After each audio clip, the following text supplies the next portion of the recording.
Now let's see the outcome of the revolt. What was the outcome of the revolt? The revolt is considered as an important event in Indian history. ये एक बहुत important event था Indian history का. Because after this revolt, it put an end to the rule of the British East India Company.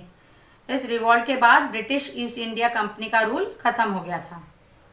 And the administration of India went under the British Crown.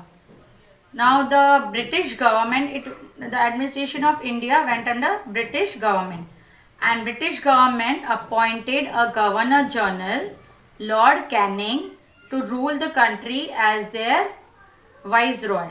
So he was the first Viceroy.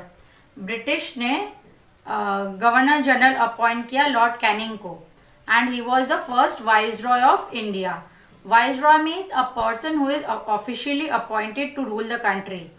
Viceroy वो होता है जिसे officially appoint किया जाता है जो country पे rule करता है. Then some of the rulers were allowed to rule their territories. और जो कुछ किंग्स और रूलर्स थे उन्हें उनके टेरिटरीज और किंगडम्स रूल करने के लिए परमिशन दी गई.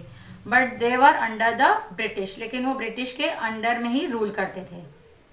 And this revolt led to the freedom struggle and many Indian independence movement. और इस रिवॉल्ट के बाद बहुत से इंडिपेंडेंस मूवमेंट्स भी स्टार्ट हुए for the freedom struggle. So these were the outcome of the revolt.